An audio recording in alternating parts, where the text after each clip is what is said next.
নমস্কার বন্ধুরা, সর্বাণীর রান্নাঘরে আবারও চলে এসেছি নতুন একটা রেসিপি নিয়ে। আর আজকের রেসিপির জন্য আমি নিয়েছি এখানে এক বাটি আতপ চাল, আর এখানে নিয়েছি একটা পাকা আম। এক বাটি আতপ চালের জন্য একটা পাকা আমই যথেষ্ট। আতপ চালটাকে ভিজিয়ে আমি নরম করে নিয়েছি। আমি 1 ঘন্টা আগে আতপ চালটা ভিজিয়ে রেখেছিলাম, আর দেখুন সুন্দরভাবে নরম হয়ে গিয়েছে। তবে আপনারা সুজি দিয়েও রেসিপিটা বানিয়ে নিতে পারেন। আমি এক বাটি আতপ চাল আর একটা পাকা আম দিয়ে কী বানাতে চলেছি, আপনারা ভিডিওটা প্রথম থেকে শেষ পর্যন্ত দেখতে থাকুন। ভালো লাগলে একটা লাইক দেবেন, সেই সঙ্গে যদি নতুন বন্ধুরা এসে থাকেন অবশ্যই আমার চ্যানেলটিকে সাবস্ক্রাইব করে আমার পাশে থাকার অনুরোধ রইল।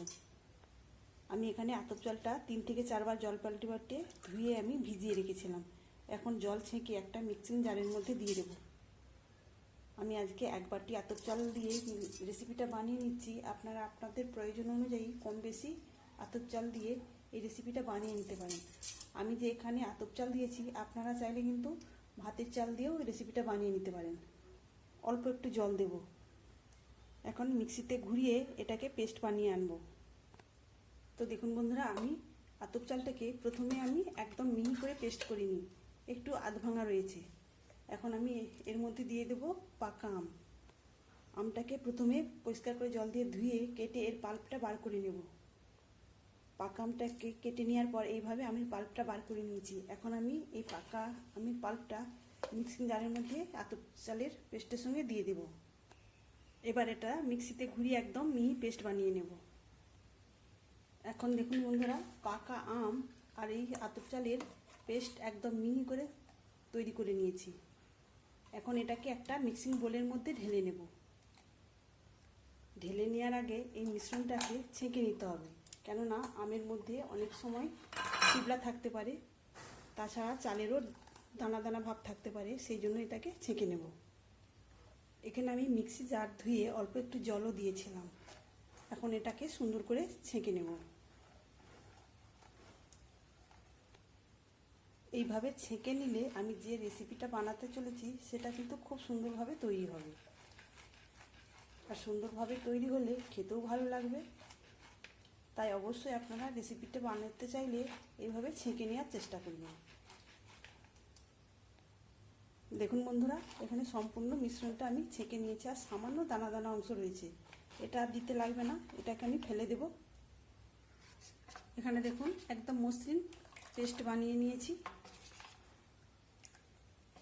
এখন আমি এর মধ্যে আরও কিছু উপকরণ দিয়ে দেব। এখানে আমি দেওয়ার জন্য নিয়েছি 1 চামচ ময়দা। এখানে বড় চামচের 1 চামচ ময়দা দিয়েছি। স্বাদ অনুযায়ী দিয়ে দেবো লবণ। এখানে আমি নিয়েছি 1 চামচ গুঁড়ো করা চিনি। যদিও এখানে আমটা মিষ্টি, তাই এখানে আমি 1 চামচ গুঁড়ো করা চিনি দিয়েছি। আপনারা চাইলে বেশি পরিমাণেও এখানে চিনি দিতে পারেন, বা আবার নাও দিতে পারেন। এখন সব কিছু সুন্দর করে মিশিয়ে নিতে হবে, যাতে এর দলা দলা অংশ না থাকে ময়দার। তাই সুন্দর করে সময় নিয়ে একটু মেশাতে হবে, আর চিনিটাকেও সুন্দর করে মিশিয়ে নিতে হবে। তবে আপনারা চাইলে এমনি সাধারণ চিনিও দিতে পারেন, তবে সেক্ষেত্রে এটা মেশাতে সময় লাগবে বেশি। রেসিপিটার টেস্ট বাড়িয়ে তোলার জন্য এখানে আমি দিয়ে দেবো 2 চামচ পাউডার দুধ।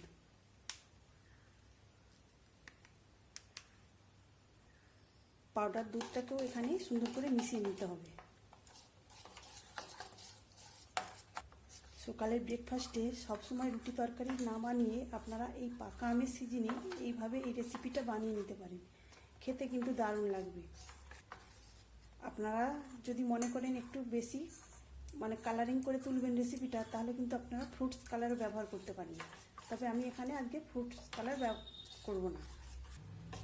আমটা ভীষণ লাল ছিল, তাই এমনিতেই এই ব্যাটারের কালারটা দেখুন কত সুন্দরভাবে এসেছে। এখানে আমি সব কিছু খুব সুন্দর করে মিশিয়ে নিয়েছি। এখন আমি এর মধ্যে দিয়ে দেব 1 চামচ রিফাইন্ড তেল। রিফাইন্ড তেলটাকেও ভালো করে মিশিয়ে নিতে হবে এই ব্যাটারের সঙ্গে। আর বন্ধুরা, এখানে ব্যাটারের ঘনত্বটা দেখুন, ঠিক এইভাবেই তৈরি করে নিতে হবে।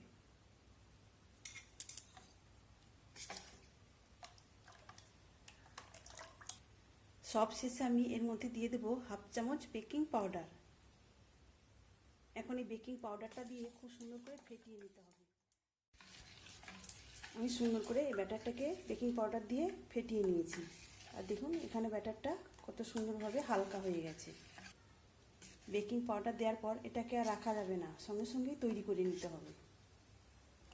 তৈরি করার জন্য এখানে একটা ফ্রাইং প্যান বসিয়ে অল্প একটু তেল নিয়ে চারদিকটাতে লাগিয়ে নিয়েছি। ভালো মতো গরম হয়ে গেলে গ্যাসের ফ্লেমটাকে কমিয়ে দিতে হবে। আমি এখানে 1.5 হাতার মতো ব্যাটার দিয়ে চাড়িয়ে দিয়েছি। এবার এটাকে ঢেকে দেব। ঢেকে দিয়ে 20 থেকে 30 সেকেন্ড রেখে দেব। 30 সেকেন্ড পরে আমি ঢাকাটা খুলে নিয়েছি। আর দেখুন কতটা জালি জালি ভাব হয়েছে। এটাকে এখন আমি এক পাশ থেকে ছাড়িয়ে তুলে নেব। আর দেখুন খুব বেশি অসুবিধা হবে না ছাড়িয়ে নিতে। তো একটা আমি তুলে নিয়েছি। তো আবার একটা বানিয়ে নেওয়ার জন্য আমি অল্প একটু তেল দিয়ে চারদিকটায় চাড়িয়ে নিয়েছি। আর এগুলো ভাজতে খুব বেশি তেলেরও প্রয়োজন হবে না। আবার আমি 1 হাতা ব্যাটার দিয়ে দিয়েছি। এবার এই হাতলটাকে ধরে এইভাবে চাড়িয়ে বড় করে নিতে হবে। চাড়িয়ে বড় করে নেওয়ার পর আবারও 30 সেকেন্ডের মতো ঢেকে দেবো। আর দেখুন বন্ধুরা এটা কতটা নরম তুলতুলে হয়েছে। একই রকমভাবে আমি আবারও একটা বানিয়ে নিয়েছি। আরও বেশি টেস্টি করার জন্য আপনারা এই ব্যাটারের মধ্যে একটা ডিমও ভেঙে দিতে পারেন। আমি একে একে সবকটাই বানিয়ে নিয়েছি। একদম নরম তুলতুলে হয়েছে আর খেতেও দারুণ টেস্টি হয়েছে। তাহলে বন্ধুরা আজকের রেসিপি আপনাদের কেমন লাগলো অবশ্যই কমেন্ট করে জানাবেন। তাহলে আজকের মতো আসি। সবাই ভালো থাকবেন, সুস্থ থাকবেন। ধন্যবাদ।